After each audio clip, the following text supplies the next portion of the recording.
Chairman norms آباد town سید محمد مظفر اور vice chairman Noman Siddiqui نے کہا ہے کہ بھارت کی جارحیت کا جس طرح پاک افواج اور خصوصاً پاک فضائیہ نے منہ توڑ جواب دیا اور اندھیرے میں ہی اندھیرا کر دیا، جس سے یقینی طور پر آج بھارت خوفزدہ ہے۔ ان خیالات کا اظہار چیئرمین نازم آباد ٹاؤن سید محمد مظفر نے آج پاک فوج سے یکجہتی پاکستان زندہ باد ریلی کے تقریب سے خطاب کرتے ہوئے کہی۔ اس موقع پر میونسپل کمشنر اطہر سعید اور بلدیاتی افسران اور ملازمین کی بڑی تعداد موجود تھی۔ وہیں اسکول کے طلباء و طالبات نے بھی پاک فوج سے کھل کر یکجہتی کا اظہار کیا۔ اس موقع پر قابل احترام اساتذہ بھی بڑی تعداد میں موجود تھیں۔ پاکستان زندہ باد ریلی سے خطاب کرتے ہوئے چیئرمین سید محمد مظفر نے کہا کہ آج پھر ثابت کر دیا ہے لوگوں نے، یعنی 25 کروڑ عوام اپنی پاک فوج کے شانہ بشانہ کھڑی ہے، اور یقینی طور پر دشمن کو منہ توڑ جواب دینے کے لیے ہم نے خالی خلی کچھ بات نہیں کی، ہم نے عملی طور پر دکھا دیا کہ اگر پاکستان کی طرف میلی آنکھ سے کوئی دیکھے گا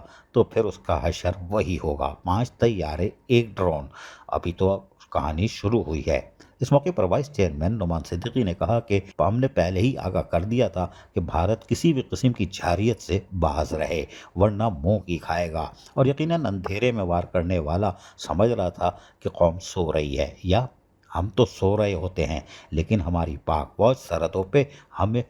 وہ اپنی ڈیوٹی کر کے ہمیں سلا رہی ہوتی ہے، اور یقینی طور پر انہوں نے کہا تم سوتے رہو، ہم حفاظت کے لیے پاکستانی 25 کروڑ عوام کے لیے موجود ہیں، اور آج پاک فوج کی اور خصوصاً پاک فضائیہ نے ثابت بھی کر دیا۔ اس موقع پر میونسپل کمشنر اطہر سعید نے کہا کہ آج نازم آباد ٹاؤن کے افسران و ملازمین، اہلیان نازم آباد ٹاؤن، خصوصاً اسکولوں کے طلباء و طالبات، اساتذہ کرام بھی پاکستان زندہ باد ریلی میں بھرپور شرکت کر کے ثابت کر رہے ہیں کہ ہم پاک فوج کے ساتھ ہیں اور بھارتی جارحیت کی اور کھلی دہشت گردی کی مذمت کرتے ہیں۔ اقوام متحدہ اور مہذب ممالک جو خود کو کہتے ہیں ان کو اس چیز کا نوٹس لینا چاہیے۔ عزیز عارف، KBS بلدیاتی نیوز کراچی۔ ایسی ہی خوبصورت ویڈیوز فیوچر میں حاصل کرنے کے لیے ریڈ بٹن پر کلک کر کے اور بیل آئیکن کو پریس کر کے ہم سب کے سبسکرائبر بننا مت بھولیے۔